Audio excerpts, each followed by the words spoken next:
सत श्री अकाल दोस्तों, प्यार भरी फतेह कबूल करियो। वाहिगुरू जी का खालसा, वाहिगुरू जी की फतेह। दिन प्रति दिन ਅਸੀਂ ਤੁਹਾਨੂੰ ਇਤਿਹਾਸ ਪ੍ਰਤੀ, ਸਾਡੇ ਸਿੱਖ ਇਤਿਹਾਸ ਪ੍ਰਤੀ ਸੁਚੇਤ ਕਰਦੇ ਰਹਿੰਦੇ ਹਾਂ ਕਿ ਹਰ ਇੱਕ ਨਵੇਂ ਪੱਖ ਤੇ ਨਵੇਂ ਇਤਿਹਾਸ ਤੇ ਤੁਹਾਡੇ ਨਾਲ ਸਾਂਝਾ ਪਾਉਂਦੇ ਰਹਿੰਦੇ ਹਾਂ।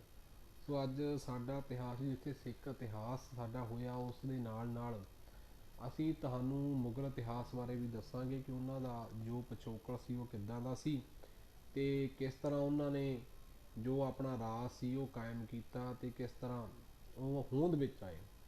ਸੋ ਅੱਜ ਅਸੀਂ ਜਿਸ ਇਨਸਾਨ ਦੀ ਗੱਲ ਕਰਨ ਜਾ ਰਹੇ ਹਾਂ ਉਸ ਦਾ ਨਾਮ ਹੈ ਬਾਬਰ। ਜੋ ਬਾਬਰ ਹੈ, ਬਾਬਰ ਦਾ ਜਨਮ ਕਾਲ ਹੈ 14 ਫਰਵਰੀ 1483 ਤੋਂ 26 ਦਸੰਬਰ 1530 ਈਸਵੀ ਤੱਕ ਦਾ ਰਹਿੰਦਾ ਹੈ। ਬਾਬਰ ਦਾ ਜਨਮ ਮਿਰਜ਼ਾ ਜਹੀਨ ਉਦੀਨ ਮੁਹੰਮਦ ਭਾਰਤੀ ਉਪ ਮਹਾਦੀਪਾਂ ਵਿੱਚ ਮੁਗਲ ਸਮਾਜ ਦਾ ਸੰਸਥਾਪਕ ਸੀ। ਉਹ ਆਪਣੇ ਪਿਤਾ ਤੇ ਮਾਤਾ ਦੁਆਰਾ ਕਰਮਵਾਰ ਤੈਮੂਰ ਅਤੇ ਚੰਗੇਜ਼ ਖਾਨ ਦਾ ਵੰਸ਼ਜ ਸੀ। ਉਸ ਨੂੰ ਮਰਨ ਉਪਰੰਤ ਫਿਰਦੋਸ਼ ਮਕਾਨੀ ਸਵਰਗ ਵਿੱਚ ਨਿਵਾਸ ਨਾਂ ਦਾ ਵੀ ਨਾਮ ਦਿੱਤਾ ਗਿਆ।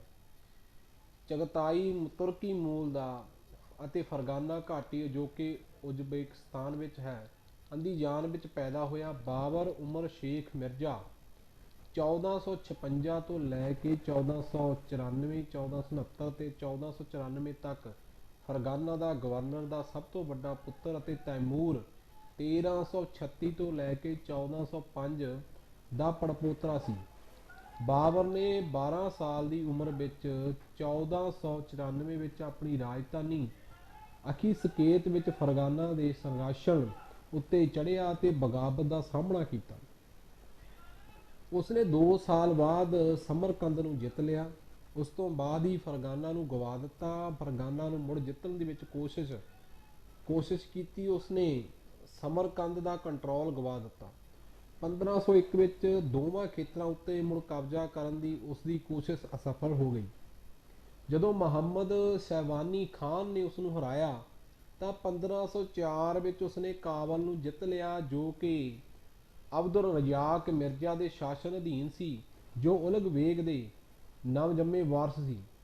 ਬਾਬਰ ਨੇ ਸਫਾਇਦ ਸ਼ਾਸਕ ਇਸਮਾਈਲ ਪਹਿਲੇ ਨਾਲ ਸਾਂਝੇਦਾਰੀ ਕੀਤੀ ਅਤੇ ਤੁਰਗਸਤਾਨ ਦੇ ਕੁਝ ਹਿੱਸਿਆਂ ਨੂੰ ਮੁੜ ਤੋਂ ਜਿੱਤ ਲਿਆ, ਜਿਸ ਵਿੱਚ ਸਮਰਕੰਦ ਵੀ ਸ਼ਾਮਲ ਸੀ। ਸਿਰਫ ਇਸ ਨੂੰ ਦੁਬਾਰਾ ਗਵਾਉਣ ਲਈ ਅਤੇ ਹੋਰ ਨਵੀਆਂ ਨੀਤੀਆਂ ਤੇ ਨਵੀਆਂ ਜਿੱਤੀਆਂ ਹੋਈਆਂ ਜ਼ਮੀਨਾਂ ਨੂੰ ਸ਼ੈਬਾਨੀਆਂ ਦੇ ਹੱਥ ਵਿੱਚ ਵੀ ਉਸਨੇ ਗਵਾ ਦਿੱਤਾ।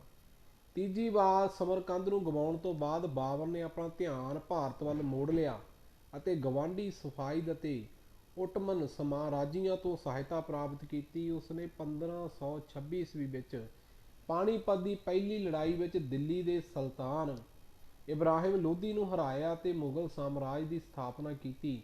ਉਸ ਸਮੇਂ ਦਿੱਲੀ ਦੀ ਸਲਤਨਤ ਇੱਕ ਖਰਚੀ ਸ਼ਕਤੀ ਸੀ ਜੋ ਲੰਬੇ ਸਮੇਂ ਤੋਂ ਟੁੱਟ ਰਹੀ ਸੀ। ਮੇਵਾੜ ਰਾਜਾ ਰਾਣਾ ਸਾਂਗਾ ਦੇ ਯੋਗ ਸ਼ਾਸਨ ਅਧੀਨ ਉੱਤਰੀ ਭਾਰਤ ਦੀ ਸਭ ਤੋਂ ਮਜ਼ਬੂਤ ਸ਼ਕਤੀਆਂ ਵਿੱਚੋਂ ਇੱਕ ਬਣ ਗਿਆ ਸੀ। ਸਾਂਗਾ ਨੇ ਪ੍ਰਿਥਵੀ ਰਾਜ ਚੌਹਾਨ ਤੋਂ ਬਾਅਦ ਪਹਿਲੀ ਵਾਰ ਕਈ ਰਾਜਪੂਤ ਕਬੀਲਿਆਂ ਨੂੰ ਇਕਜੁੱਟ ਕੀਤਾ ਤੇ 1 ਲੱਖ ਰਾਜਪੂਤਾਂ ਦੇ ਵਿਸ਼ਾਲ ਗੱਠਜੋੜ ਨਾਲ ਬਾਬਰ ਅੱਗੇ ਵਧਿਆ। ਹਾਲਾਂਕਿ ਬਾਬਰ ਦੀਆਂ ਫੌਜਾਂ ਦੀ ਕੁਸ਼ਲ ਸਥਿਤੀ ਅਤੇ ਆਧੁਨਿਕ ਰਣਨੀਤੀਆਂ ਵਿੱਚ ਫਾਇਰ ਪਾਵਰ ਦੇ ਕਾਰਨ ਸਾਂਗਾ ਨੂੰ ਖਾਨਵਾ ਦੀ ਲੜਾਈ ਵਿੱਚ ਇੱਕ ਵੱਡੀ ਹਾਰ ਦਾ ਸਾਹਮਣਾ ਕਰਨਾ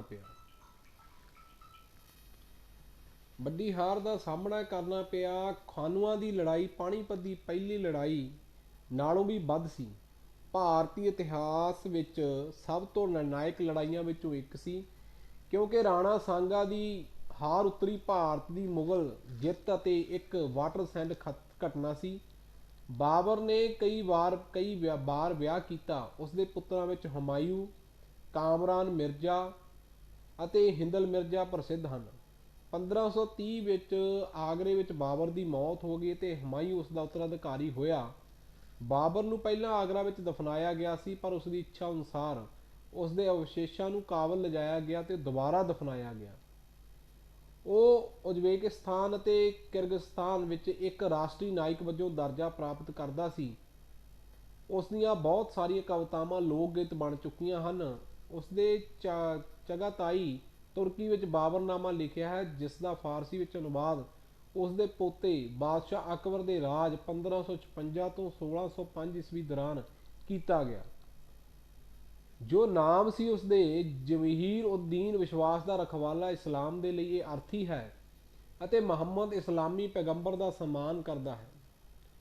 ਬਾਬਰ ਲਈ ਇਹ ਨਾਮ ਸੂਫੀ ਸੰਤ ਖਵਾਜਾ ਅਰਾਰ ਦੁਆਰਾ ਚੁਣਿਆ ਗਿਆ ਸੀ, ਜੋ ਉਸਦੇ ਪਿਤਾ ਨੇ ਅਧਿਆਤਮਕ ਗੁਰੂ ਸਨ। ਉਸ ਦੀ ਮੱਧਸ਼ਾਹੀ ਟਾਰਕੋ mogul ਫੌਜ ਨਾਲ ਲਈ ਨਾਮ ਦਾ ਉਚਾਰਨ ਕਰਨ ਦੀ ਮੁਸ਼ਕਲ ਉਸ ਦੇ ਉਪਨਾਮ ਬਾਬਰ ਦੇ ਵਧੇਰੇ ਪ੍ਰਸਿੱਧੀ ਲਈ ਜ਼ਿੰਮੇਵਾਰ ਹੋ ਸਕਦੀ ਹੈ। ਇਹ ਨਾਮ ਆਮ ਤੌਰ ਤੇ ਫਾਰਸੀ ਸ਼ਬਦ ਬਾਬਰ ਦੇ ਸੰਦਰਭ ਵਿੱਚ ਲਿਆ ਜਾਂਦਾ ਹੈ, ਮਤਲਬ ਟਾਈਗਰ। ਇਹ ਸ਼ਬਦ ਬਾਰ-ਬਾਰ ਫਿਰਦੋਸ਼ੀ ਅਤੇ ਸ਼ਾਹਨਾਮਾ ਵਿੱਚ ਪ੍ਰਗਟ ਹੁੰਦਾ ਹੈ ਤੇ ਮੱਧ ਏਸ਼ੀਆ ਦੀਆਂ ਤੁਰਕੀ ਭਾਸ਼ਾਵਾਂ ਵਿੱਚ ਉਧਾਰ ਲਿਆ ਗਿਆ ਹੈ। ਜੋ ਪਿਛੋਕੜ ਉਸਦਾ ਰਿਹਾ, ਉਸਦੇ ਜੀਵਨ ਦੇ ਵੇਰਵਿਆਂ ਲਈ ਮੁੱਖ ਸਰੋਤ ਤੋਂ ਬਾਬਰ ਦੀਆਂ ਯਾਦਾਂ ਉਹ ਬਾਬਰਨਾਮੇ ਵਜੋਂ ਜਾਣੇ ਜਾਂਦੇ ਹਨ ਅਤੇ ਉਸਦੀ ਮਾਤ ਭਾਸ਼ਾ ਚਗਤਾਈ ਤੁਰਕੀ ਵਿੱਚ ਲਿਖੇ ਗਏ ਹਨ। ਹਾਲਾਂਕਿ ਡੇਲ ਦੇ ਅਨੁਸਾਰ ਉਸਦੀ ਤੁਰਕੀ ਵਾਰਤਕ ਇਸਦੇ ਵਾਕ ਢਾਂਚੇ, ਰੂਪ ਵਿਗਿਆਨ ਜਾਂ ਸ਼ਬਦ ਨਿਰਮਾਣ ਤੇ ਸ਼ਬਦਾਵਲੀ ਵਿੱਚ ਬਹੁਤ ਜ਼ਿਆਦਾ ਫਾਰਸੀ ਹੈ। ਬਾਬਰ ਦੇ ਪੋਤੇ ਅਕਬਰ ਦੇ ਰਾਜ ਦੌਰਾਨ ਬਾਬਰਨਾਮਾ ਦਾ ਫਾਰਸੀ ਅਨੁਵਾਦ ਕੀਤਾ ਗਿਆ ਸੀ।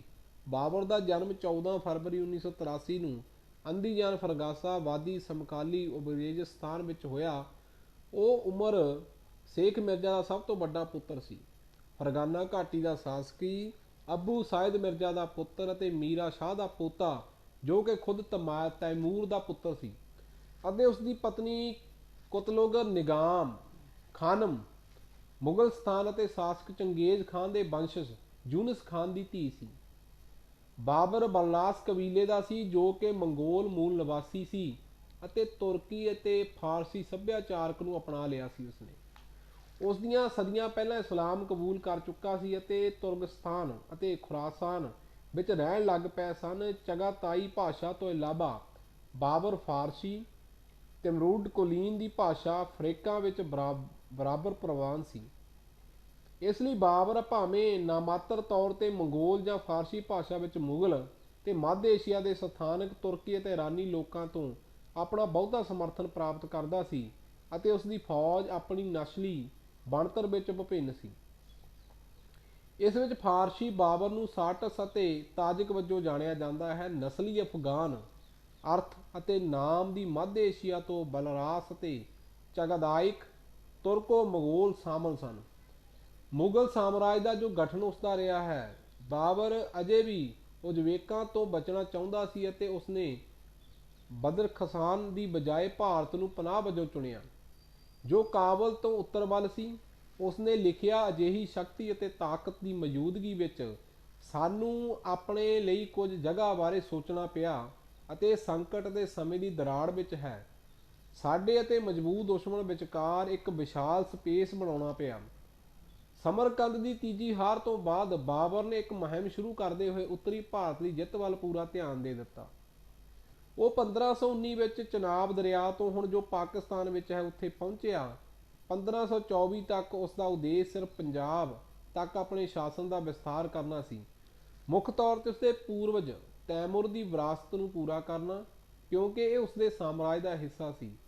ਉਸ ਸਮੇਂ ਉੱਤਰੀ ਭਾਰਤ ਦੇ ਕੁਝ ਹਿੱਸੇ ਦਿੱਲੀ ਸਲਤਨਤ ਦਾ ਹਿੱਸਾ ਸਨ, ਜਿਸ ਦਾ ਸ਼ਾਸਨ ਲੋਧੀ ਖਾਨਦਾਨ ਦੇ ਇਬਰਾਹਿਮ ਲੋਧੀ ਦੁਆਰਾ ਕੀਤਾ ਗਿਆ ਸੀ। ਪਰ ਸਲਤਨਤ ਟੁੱਟ ਰਹੀ ਸੀ ਅਤੇ ਬਹੁਤ ਸਾਰੇ ਦਲ ਬਦਲੂ ਸਨ। ਬਾਬਰ ਨੂੰ ਪੰਜਾਬ ਦੇ ਗਵਰਨਰ ਦੌਲਤ ਖਾਨ ਲੋਧੀ ਅਤੇ ਇਬਰਾਹਿਮ ਦੇ ਚਾਚੇ ਅਲਾਉਦੀਨ ਤੋਂ ਸੱਦਾ ਪੱਤਰ ਪ੍ਰਾਪਤ ਹੋਇਆ। ਉਸਨੇ ਇਬਰਾਹਿਮ ਕੋਲ ਇੱਕ ਰਾਜਦੂਤ ਭੇਜਿਆ ਤੇ ਆਪਣੇ ਆਪ ਨੂੰ ਗੱਦੀ ਦਾ ਸਹੀ ਵਾਰਸ ਦੱਸਦਾ ਹੋਇਆ, ਪਰ ਰਾਜਦੂਤ ਨੂੰ ਲਾਹੌਰ ਪੰਜਾਬ ਵਿੱਚ ਨਜ਼ਰਬੰਦ ਕਰ ਲਿਆ ਗਿਆ ਅਤੇ ਮਹੀਨਿਆਂ ਬਾਅਦ ਉਸ ਨੂੰ ਰਿਹਾ ਕੀਤਾ ਗਿਆ। ਬਾਬਰ ਨੇ 1524 ਵਿੱਚ ਲਾਹੌਰ ਲਈ ਰਵਾਨਾ ਕੀਤਾ, ਪਰ ਪਤਾ ਲੱਗਾ ਕਿ ਦੌਲਤ ਖਾਨ ਲੋਧੀ ਨੂੰ ਇਬਰਾਹਿਮ ਲੋਧੀ ਦੁਆਰਾ ਭੇਜੀਆਂ ਗਈਆਂ ਫੌਜਾਂ ਦੁਆਰਾ ਬਾਹਰ ਕੱਢ ਦਿੱਤਾ ਗਿਆ ਸੀ। ਜਦੋਂ ਬਾਬਰ ਲਾਹੌਰ ਪਹੁੰਚਿਆ ਤਾਂ ਲੋਧੀ ਦੀ ਫੌਜ ਨੇ ਕੂਚ ਕੀਤਾ ਅਤੇ ਉਸ ਦੀ ਫੌਜ ਨੂੰ ਹਰਾ ਦਿੱਤਾ। ਜਵਾਬ ਵਿੱਚ ਬਾਬਰ ਨੇ ਲਾਹੌਰ ਨੂੰ 2 ਦਿਨਾਂ ਲਈ ਸਾੜ ਦਿੱਤਾ। ਫਿਰ ਲੋਧੀ ਦੇ ਇੱਕ ਹੋਰ ਬਾਗੀ ਚਾਚੇ ਆਲਮ ਖਾਨ ਨੂੰ ਗਵਰਨਰ ਬਣਾ ਕੇ ਦੇਵਲਪੁਰ ਵੱਲ ਮਾਰਚ ਕੀਤਾ ਗਿਆ। ਆਲਮ ਖਾਨ ਨੂੰ ਛੇਤੀ ਹੀ ਉਖਾੜ ਦਿੱਤਾ ਗਿਆ ਤੇ ਕਾਬਲ ਭੱਜ ਗਿਆ। ਜਵਾਬ ਵਿੱਚ ਬਾਬਰ ਨੇ ਆਲਮ ਖਾਨ ਨੂੰ ਫੌਜਾਂ ਦੀ ਸਪਲਾਈ ਕੀਤੀ, ਜੋ ਬਾਅਦ ਵਿੱਚ ਦੌਲਤ ਖਾਂ ਲੋਧੀ ਨਾਲ ਮਿਲ ਗਿਆ ਅਤੇ ਲਗਭਗ 30,000 ਫੌਜਾਂ ਨਾਲ ਮਿਲ ਕੇ ਉਹਨਾਂ ਨੇ ਇਬਰਾਹਿਮ ਲੋਧੀ ਨੂੰ ਦਿੱਲੀ ਵਿੱਚ ਘੇਰ ਲਿਆ। ਸੁਲਤਾਨ ਨੇ ਆਸਾਨੀ ਨਾਲ ਹਰਾ ਦਿੱਤਾ ਤੇ ਆਲਮ ਦੀ ਫੌਜ ਨੂੰ ਭਜਾ ਦਿੱਤਾ। ਬਾਬਰ ਨੇ ਮਹਿਸੂਸ ਕੀਤਾ ਉਹ ਉਸ ਨੂੰ ਪੰਜਾਬ ਤੇ ਕਬਜ਼ਾ ਕਰਨ ਦੀ ਇਜਾਜ਼ਤ ਨਹੀਂ ਦੇਵੇਗਾ। ਜੋ ਪਾਣੀਪਤ ਦੀ ਪਹਿਲੀ ਲੜਾਈ ਸੀ, ਜੋ ਬਾਬਰ ਦੇ ਵਿੱਚ ਜੋ ਉਸ ਦਾ ਯੋਗਦਾਨ ਮੰਨਿਆ ਜਾਂਦਾ ਹੈ। ਨਵੰਬਰ 1525 ਵਿੱਚ ਬਾਬਰ ਨੂੰ ਪਸ਼ਾਵਰ ਵਿੱਚ ਖਬਰ ਮਿਲੀ ਕਿ ਦੌਲਤ ਖਾਂ ਲੋਧੀ ਦੇ ਪੱਖ ਬਦਲ ਲਿਆ ਹੈ ਅਤੇ ਬਾਬਰ ਨੇ ਅਲਾਉਦੀਨ ਨੂੰ ਬਾਹਰ ਕੱਢ ਦਿੱਤਾ। ਫਿਰ ਬਾਬਰ ਨੇ ਦੌਲਤ ਖਾਂ ਲੋਧੀ ਦਾ ਸਾਹਮਣਾ ਕਰਨ ਲਈ ਲਾਹੌਰ ਵੱਲ ਕੂਚ ਕੀਤਾ, ਸਿਰਫ ਇਹ ਵੇਖਣ ਲਈ ਕਿ ਦੌਲਤ ਦੀਆਂ ਫੌਜਾਂ ਉਹਨਾਂ ਦੇ ਕਿੱਥੇ ਤੱਕ ਪਹੁੰਚ ਲਈ ਪਿਘਲ ਗਈ। ਦੌਲਤ ਨੇ ਆਤਮ ਸਮਰਪਣ ਕਰ ਦਿੱਤਾ ਤੇ ਮਾਫ ਕਰ ਦਿੱਤਾ ਗਿਆ। ਇਸ ਤਰ੍ਹਾਂ ਸਿੰਧ ਦਰਿਆ ਪਾਰ ਕਰਨ ਦੇ 3 ਹਫ਼ਤਿਆਂ ਵਿੱਚ ਹੀ ਬਾਬਰ ਪੰਜਾਬ ਦਾ ਮਾਲਕ ਬਣ ਗਿਆ। ਬਾਬਰ ਨੇ ਸਰਹੰਦ ਰਾਹੀਂ ਦਿੱਲੀ ਵੱਲ ਕੂਚ ਕੀਤਾ। ਉਹ 20 ਅਪ੍ਰੈਲ 1526 ਨੂੰ ਪਾਣੀਪਤ ਪਹੁੰਚਿਆ। ਉੱਥੇ ਇਬਰਾਹਿਮ ਲੋਧੀ ਦੀ ਲਗਭਗ 1 ਲੱਖ ਸਿਪਾਹੀਆਂ ਅਤੇ 100 ਹਾਥੀਆਂ ਦੀ ਸੰਖਿਆਤਮਕ ਤੌਰ ਤੇ ਉੱਤਮ ਫੌਜਾਂ ਨਾਲ ਮੁਲਾਕਾਤ ਕੀਤੀ। ਅਗਲੇ ਦਿਨ ਸ਼ੁਰੂ ਹੋਈ ਲੜਾਈ ਵਿੱਚ ਬਾਬਰ ਨੇ ਤੁਲਗਮਾ ਦੀ ਰਣਨੀਤੀ ਦੀ ਵਰਤੋਂ ਕੀਤੀ ਤੇ ਇਬਰਾਹਿਮ ਲੋਧੀ ਦੀ ਫੌਜ ਨੂੰ ਘੇਰ ਲਿਆ। ਇਸ ਨੂੰ ਸਿੱਧੇ ਤੋਪਖਾਨੇ ਦੀ ਗੋਲੀ ਦਾ ਸਾਹਮਣਾ ਕਰਨ ਲਈ ਮਜਬੂਰ ਕਰ ਦਿੱਤਾ। ਨਾਲ ਹੀ ਇਸ ਦੇ ਜੰਗੀ ਹਾਥੀਆਂ ਨੂੰ ਡਰਾਇਆ। ਇਬਰਾਹਿਮ ਲੋਧੀ ਦੀ ਲੜਾਈ ਦੌਰਾਨ ਮੌਤ ਹੋ ਗਈ। ਇਸ ਤਰ੍ਹਾਂ ਲੋਧੀ ਰਾਜਵੰਸ਼ ਦਾ ਅੰਤ ਹੋਇਆ। ਲੜਾਈ ਤੋਂ ਬਾਅਦ ਬਾਬਰ ਨੇ ਦਿੱਲੀ ਦੇ ਆਗਰਾ ਤੇ ਕਬਜ਼ਾ ਕੀਤਾ, ਲੋਧੀ ਦੀ ਗੱਦੀ ਤੇ ਕਬਜ਼ਾ ਕੀਤਾ ਅਤੇ ਭਾਰਤ ਵਿੱਚ ਮੁਗਲ ਰਾਜ ਦੇ ਅੰਤਮ ਉਭਾਰ ਦੀ ਨੀਂਹ ਰੱਖੀ। ਹਾਲਾਂਕਿ ਉੱਤਰੀ ਭਾਰਤ ਦਾ ਸ਼ਾਸਕ ਬਣਨ ਤੋਂ ਪਹਿਲਾਂ ਉਸ ਨੂੰ ਰਾਣਾ ਸਾਂਗਾ ਵਰਗੇ ਚੁਣੌਤੀਆਂ ਦਾ ਸਾਹਮਣਾ ਵੀ ਕਰਨਾ ਪਿਆ। ਖਾਨਵਾ ਦੀ ਲੜਾਈ ਵਿੱਚ ਜੋ ਬਾਬਰ ਦਾ ਯੋਗਦਾਨ ਸੀ। ਖਾਨਵਾ ਦੀ ਲੜਾਈ 16 ਮਾਰਚ 1527 ਨੂੰ ਬਾਬਰ ਦੇ ਮੇਵਾੜ ਦੇ ਰਾਜਪੂਤ ਸ਼ਾਸਕ ਰਾਣਾ ਸਾਂਗਾ ਵਿਚਕਾਰ ਹੁੰਦੀ ਹੈ। ਰਾਣਾ ਸਾਂਗਾ ਬਾਬਰ ਜਿਸ ਨੂੰ ਉਹ ਭਾਰਤ ਵਿੱਚ ਵਿਦੇਸ਼ੀ ਸ਼ਾਸਕ ਸਮਝਦਾ ਸੀ, ਉਸ ਨੂੰ ਖਾੜ ਸੁੱਟਣਾ ਚਾਹੁੰਦਾ ਸੀ ਅਤੇ ਦਿੱਲੀ ਅਤੇ ਆਗਰਾ ਨੂੰ ਆਪਣੇ ਨਾਲ ਮਿਲਾ ਕੇ ਰਾਜਪੂਤ ਵਿਦੇਸ਼ਾਂ ਦਾ ਵਿਸਥਾਰ ਕਰਨਾ ਚਾਹੁੰਦਾ ਸੀ। ਉਸ ਨੂੰ ਅਫਗਾਨ ਮੁਖੀਆਂ ਦੁਆਰਾ ਸਮਰਥਨ ਕਰ ਦਿੱਤਾ ਗਿਆ, ਜੋ ਮਹਿਸੂਸ ਕਰਦੇ ਸਨ ਕਿ ਬਾਬਰ ਉਹਨਾਂ ਨਾਲ ਕੀਤੇ ਵਾਅਦਿਆਂ ਨੂੰ ਪੂਰਾ ਕਰਨ ਤੋਂ ਇਨਕਾਰ ਕਰਕੇ ਧੋਖੇਬਾਜ਼ ਸੀ। ਰਾਣਾ ਸੰਘਾ ਦੇ ਆਗਰਾ ਵੱਲ ਵਧਣ ਦੀ ਖਬਰ ਮਿਲਣ ਤੇ ਬਾਬਰ ਨੇ ਖਾਨਵਾ ਮੌਜੂਦਾ ਸਮੇਂ ਵਿੱਚ ਜੋ ਭਾਰਤ ਦੇ ਰਾਜਸਥਾਨ ਵਿੱਚ ਹੈ, ਇੱਕ ਰੱਖਿਆਤਮਕ ਸਥਿਤੀ ਲੈ ਲਈ, ਜਿਸ ਤੋਂ ਉਸ ਨੂੰ ਬਾਅਦ ਵਿੱਚ ਜਵਾਬੀ ਹਮਲਾ ਕਰਨ ਦੀ ਉਮੀਦ ਸੀ। ਦੇ ਅਨੁਸਾਰ ਕੇ ਕ੍ਰਿਸ਼ਨਾ ਰਾਓ ਬਾਬਰ ਨੇ ਆਪਣੇ ਉੱਤਮ ਜਰਨੈਲ ਅਤੇ ਆਧੁਨਿਕ ਰਣਨੀਤੀਆਂ ਕਾਰਨ ਲੜਾਈ ਜਿੱਤੀ। ਇਹ ਲੜਾਈ ਭਾਰਤ ਦੀ ਪਹਿਲੀ ਲੜਾਈ ਸੀ ਜਿਸ ਵਿੱਚ ਤੋਪਾਂ ਤੇ ਮਸਕਟ ਸ਼ਾਮਲ ਸਨ। ਰਾਓ ਨੇ ਇਹ ਵੀ ਨੋਟ ਕੀਤਾ ਕਿ ਰਾਣਾ ਸਾਂਗਾ ਨੂੰ ਧੋਖੇ ਦਾ ਸਾਹਮਣਾ ਕਰਨਾ ਪਿਆ ਜਦੋਂ ਹਿੰਦੂ ਮੁਖੀ ਸਰਹੱਦੀ 6000 ਸਿਪਾਹੀਆਂ ਦੀ ਗੜੀ ਨਾਲ ਬਾਬਰ ਦੀ ਫੌਜ ਵਿੱਚ ਸ਼ਾਮਲ ਹੋਇਆ। ਬਾਬਰ ਨੇ ਸਾਂਗਾ ਦੀ ਅਗਵਾਈ ਦੀ ਹੁਨਰ ਨੂੰ ਪਛਾਣਿਆ। ਉਸਨੇ ਉਸ ਸਮੇਂ ਤੋਂ ਮਹਾਨ ਗੈਰ ਮੁਸਲਿਮ ਭਾਰਤੀ ਰਾਜਿਆਂ ਵਿੱਚੋਂ ਇੱਕ ਕਿਹਾ, ਜਿਸ ਨੂੰ ਦੂਜਾ ਵਿਜੇਨਗਰ ਦਾ ਕ੍ਰਿਸ਼ਨ ਦੇਵ ਰਾਏ ਸੀ। ਚੰਦੇਰੀ ਦੀ ਲੜਾਈ ਦਾ ਖਾਨਵਾ ਦੀ ਲੜਾਈ ਤੋਂ ਬਾਅਦ 1 ਸਾਲ ਬਾਅਦ ਹੋਈ। ਜੋ ਚੰਦੇਰੀ ਦੀ ਲੜਾਈ ਆ ਉਹ ਖਾਨਵਾ ਦੀ ਲੜਾਈ ਤੋਂ 1 ਸਾਲ ਬਾਅਦ ਹੁੰਦੀ ਹੈ। ਇਹ ਖਬਰ ਮਿਲਣ ਤੇ ਰਾਣਾ ਸਾਂਗਾ ਨੇ ਉਸ ਦੇ ਨਾਲ ਟਕਰਾਅ ਨੂੰ ਨਵਾਂ ਕਰਨ ਦੀ ਤਿਆਰੀ ਸ਼ੁਰੂ ਕਰ ਲਈ। ਬਾਬਰ ਨੇ ਆਪਣੇ ਸਭ ਤੋਂ ਕੱਟੜ ਸਹਿਯੋਗੀ ਮੇਦਨੀ ਰਾਏ, ਜੋ ਮਾਲਵੇ ਦਾ ਸ਼ਾਸਕ ਸੀ, ਉਸ ਨੂੰ ਹਰਾ ਕੇ ਰਾਣਾ ਸਾਂਗਾ ਨੂੰ ਅਲੱਗ-ਥਲੱਗ ਕਰਨ ਦਾ ਫੈਸਲਾ ਕੀਤਾ। ਚੰਦੇਰੀ ਪਹੁੰਚ ਕੇ 20 ਜਨਵਰੀ 1528 ਵਿੱਚ ਬਾਬਰ ਨੇ ਸ਼ਾਂਤੀ ਦੇ ਬਦਲੇ ਚੰਦੇਰੀ ਦੇ ਬਦਲੇ ਮੇਦਨੀ ਰਾਓ ਨੂੰ ਸਮਾਜਵਾਦ ਦੀ ਪੇਸ਼ਕਸ਼ ਕੀਤੀ, ਪਰ ਇਹ ਪੇਸ਼ਕਸ਼ ਰੱਦ ਕਰ ਦਿੱਤੀ ਗਈ। ਚੰਦੇਰੀ ਦੇ ਬਾਹਰੀ ਕਿਲੇ ਨੂੰ ਬਾਬਰ ਦੀ ਫੌਜ ਨੇ ਰਾਤ ਨੂੰ ਆਪਣੇ ਕਬਜ਼ੇ ਵਿੱਚ ਲੈ ਲਿਆ ਅਤੇ ਅਗਲੀ ਸਵੇਰ ਉੱਪਰਲੇ ਕਿਲੇ ਤੇ ਕਬਜ਼ਾ ਕਰ ਲਿਆ ਗਿਆ। ਬਾਬਰ ਨੇ ਖੁਦ ਹੈਰਾਨੀ ਪ੍ਰਗਟ ਕੀਤੀ ਕਿ ਆਖਰੀ ਹਮਲੇ ਦੇ 1 ਘੰਟੇ ਦੇ ਅੰਦਰ ਉੱਪਰਲਾ ਕਿਲਾ ਡਿੱਗ ਪਿਆ ਸੀ। ਜਿੱਤ ਦੀ ਕੋਈ ਉਮੀਦ ਨਾ ਦੇਖਦੇ ਹੋਏ ਮੇਦਨੀ ਰਾਏ ਨੇ ਇੱਕ ਜੋਹੜ ਦਾ ਆਯੋਜਨ ਕੀਤਾ, ਜਿਸ ਦੌਰਾਨ ਕਿਲੇ ਦੇ ਅੰਦਰ ਔਰਤਾਂ ਤੇ ਬੱਚਿਆਂ ਨੂੰ ਆਪਣੇ ਆਪ ਨੂੰ ਸਾੜ ਦਿੱਤਾ। ਥੋੜ੍ਹੇ ਜਿਹੇ ਸਿਪਾਹੀ ਵੀ ਮੇਦਨੀ ਰਾਓ ਦੇ ਘਰ ਇਕੱਠੇ ਹੋਏ ਅਤੇ ਸਮੂਹਿਕ ਆਤਮ ਹੱਤਿਆ ਕਰ ਲਈ। ਇਸ ਕੁਰਬਾਨੀ ਨੇ ਬਾਬਰ ਨੂੰ ਪ੍ਰਭਾਵਿਤ ਨਹੀਂ ਕੀਤਾ, ਜਿਸ ਨੇ ਆਪਣੀ ਸਵੈ ਜੀਵਨੀ ਵਿੱਚ ਦੁਸ਼ਮਣ ਲਈ ਪ੍ਰਸ਼ੰਸਾ ਦਾ ਇੱਕ ਸ਼ਬਦ ਵੀ ਨਹੀਂ ਪ੍ਰਗਟਾਇਆ। ਜੋ ਧਾਰਮਿਕ ਤੇ ਨੀਤੀ ਸੀ ਬਾਬਰ ਦੀ, ਬਾਬਰ ਨੇ 1526 ਵਿੱਚ ਲੋਧੀ ਖਾਨਦਾਨ ਦੇ ਆਖਰੀ ਸੁਲਤਾਨ ਇਬਰਾਹਿਮ ਲੋਧੀ ਨੂੰ ਹਰਾਇਆ ਅਤੇ ਮਾਰ ਦਿੱਤਾ। ਬਾਬਰ ਨੇ 4 ਸਾਲ ਰਾਜ ਕੀਤਾ ਤੇ ਉਸ ਦਾ ਪੁੱਤਰ ਹਮਾਯੂੰ ਉਸ ਤੋਂ ਬਾਅਦ ਬਣਿਆ। ਜਿਸ ਦਾ ਰਾਜ ਸਥਾਈ ਤੌਰ ਤੇ ਸੂਰ ਸਾਮਰਾਜ ਦੇ ਹੜੱਪ ਲਿਆ ਸੀ ਅਤੇ ਉਹਨਾਂ ਨੇ 30 ਸਾਲਾਂ ਦੇ ਸ਼ਾਸਨ ਦੌਰਾਨ ਭਾਰਤ ਵਿੱਚ ਧਾਰਮਿਕ ਹਿੰਸਾ ਜਾਰੀ ਰਹੀ। ਹਿੰਸਾ ਤੇ ਸਦਮੇ ਦੇ ਰਿਕਾਰਡ ਸਿੱਖ ਮੁਸਲਿਮ ਦ੍ਰਿਸ਼ਟੀਕੋਣ ਤੋਂ 16ਵੀਂ ਸਦੀ ਦੇ ਸਿੱਖ ਸਾਹਿਤ ਵਿੱਚ ਦਰਜ ਹਨ। 1520 ਦੇ ਦਹਾਕੇ ਵਿੱਚ ਬਾਬਰ ਦੀ ਹਿੰਸਾ ਗੁਰੂ ਨਾਨਕ ਦੇਵ ਜੀ ਦੁਆਰਾ ਵੇਖੀ ਗਈ ਸੀ, ਜਿਸ ਨੇ ਇਸ ਦੀ 4 ਬਾਣੀ ਵਿੱਚ ਟਿੱਪਣੀ ਕੀਤੀ ਹੈ। ਇਤਿਹਾਸਕ ਸੁਝਾਅ ਦਿੰਦੇ ਹੋਏ ਕਿ ਧਾਰਮਿਕ ਹਿੰਸਾ ਦੇ ਸ਼ੁਰੂਆਤੀ ਮੁਗਲ ਦੌਰ ਅਤੇ ਆਤਮ ਰੱਖਿਆ ਲਈ ਯੋਗਦਾਨ ਪਾਇਆ ਅਤੇ ਫਿਰ ਆਤਮ ਰੱਖਿਆ ਲਈ ਸਿੱਖ ਧਰਮ ਵਿੱਚ ਸ਼ਾਂਤੀਵਾਦੀ ਤੋਂ ਖਾੜਕੂ ਬਾਦ ਵਿੱਚ ਤਬਦੀਲੀ ਕੀਤੀ। ਬਾਬਰ ਦੀ ਸਵੈ ਜੀਵਨੀ ਬਾਬਰਨਾਮਾ ਦੇ ਅਨੁਸਾਰ ਉੱਤਰੀ ਪੱਛਮੀ ਭਾਰਤ ਵਿੱਚ ਉਸ ਦੀ ਮਹਿਮ ਦੇ ਹਿੰਦੂਆਂ ਅਤੇ ਸਿੱਖਾਂ ਦੇ ਨਾਲ ਨਾਲ ਧਰਮ ਤਿਆਗੀ ਇਸਲਾਮ ਦੇ ਗੈਰ ਸੁੰਨੀ ਸੰਪਰਦਾਵਾਂ ਦੇ ਨਿਸ਼ਾਨਾ ਬਣਾਇਆ ਅਤੇ ਭਾਰੀ ਗਿਣਤੀ ਵਿੱਚ ਮਾਰੇ ਗਏ ਮੁਸਲਮਾਨ ਕੈਂਪਾਂ ਦੇ ਪਹਾੜੀ ਉੱਤੇ ਕਾਫਰਾਂ ਦੀਆਂ ਖੋਪੜੀਆਂ ਦੇ ਬੁਰਜ ਵੀ ਬਣਵਾਏ। ਸੋ ਇਹ ਸੀ ਬਾਬਰ ਦੇ ਜੀਵਨ ਬਾਰੇ ਥੋੜ੍ਹੀ ਜਿਹੀ ਜਾਣਕਾਰੀ। ਸੋ ਮੈਂ ਬਹੁਤਾ ਕੋਈ ਜਾਂ ਧਰਮ ਪ੍ਰਚਾਰਕ ਜਾਂ ਬੁੱਧੀਜੀਵੀ ਨਹੀਂ ਜੋ ਤੁਹਾਨੂੰ ਡਿਟੋ ਕਲੀਅਰ ਕਰਕੇ ਦੱਸ ਸਕਾਂ, ਪਰ ਮੇਰੀ ਕੋਸ਼ਿਸ਼ ਰਹਿੰਦੀ ਹੈ ਕਿ ਥੋੜ੍ਹਾ ਬਹੁਤਾ ਮੈਂ ਤੁਹਾਨੂੰ ਇਸ ਇਤਿਹਾਸ ਬਾਰੇ ਜਾਣੂ ਕਰਵਾ ਸਕਾਂ ਕਿ ਜੋ ਬਾਬਰ ਸੀ ਜਾਂ ਮੁਗਲ ਸਾਮਰਾਜ ਸੀ ਉਹਨਾਂ ਦੇ ਵਿੱਚ ਕਿਹੜੇ ਕਿਹੜੇ ਸ਼ਾਸਕ ਸੀ। ਸੋ ਮੇਰੀ ਇਹੀ ਉਮੀਦ ਹੁੰਦੀ ਹੈ ਕਿ ਮੈਂ ਨਵੀਆਂ ਵੀਡੀਓ ਬਣਾ ਕੇ ਤੁਹਾਡੇ ਬੱਚਿਆਂ ਨੂੰ ਅਤੇ ਤੁਹਾਡੇ ਵਿੱਚ ਇੱਕ ਜਾਣਕਾਰੀ ਦੀ ਮੁਹਿੰਮ ਜਗਾ ਸਕਾਂ, ਤਾਂ ਕਿ ਤੁਸੀਂ ਇਤਿਹਾਸ ਨੂੰ ਪੜ੍ਹੋ, ਸੁਣੋ ਅਤੇ ਆਪਣੇ ਬੱਚਿਆਂ ਨੂੰ ਦੱਸੋ ਕਿ ਸਾਡੇ ਜੋ ਗੁਰੂ ਮਹਾਰਾਜ ਹੋਏ ਨੇ, ਜੋ ਸਾਡੇ ਗੁਰੂ ਨਾਨਕ ਦੇਵ ਜੀ ਨੇ ਬਾਬਰ ਦੇ ਨਾਲ ਜੋ ਵੀ ਉਹਨਾਂ ਦੀਆਂ ਬੁਰਾਈਆਂ ਨੂੰ ਗੁਰੂ ਨਾਨਕ ਦੇਵ ਜੀ ਨੇ ਖਤਮ ਕੀਤਾ। ਸੋ ਆਪਣੇ ਬੱਚਿਆਂ ਨੂੰ ਜ਼ਰੂਰ ਦੱਸੋ, ਕਿਉਂਕਿ ਜੋ ਸਾਡਾ ਸਿੱਖ ਇਤਿਹਾਸ ਹੈ ਬੜਾ ਵੱਡਾ। ਸੋ ਅਗਰ ਤੁਹਾਡੇ ਬੱਚੇ ਇਸ ਇਤਿਹਾਸ ਨਾਲ ਜੁੜਨਗੇ, ਉਹਨਾਂ ਨੂੰ ਪਤਾ ਲੱਗੇਗਾ ਕਿ ਸਾਡੇ ਗੁਰੂਆਂ ਨੇ ਸਾਡੇ ਲਈ ਕਿੰਨੀਆਂ ਵੱਡੀਆਂ ਕੁਰਬਾਨੀਆਂ ਕੀਤੀਆਂ ਨੇ।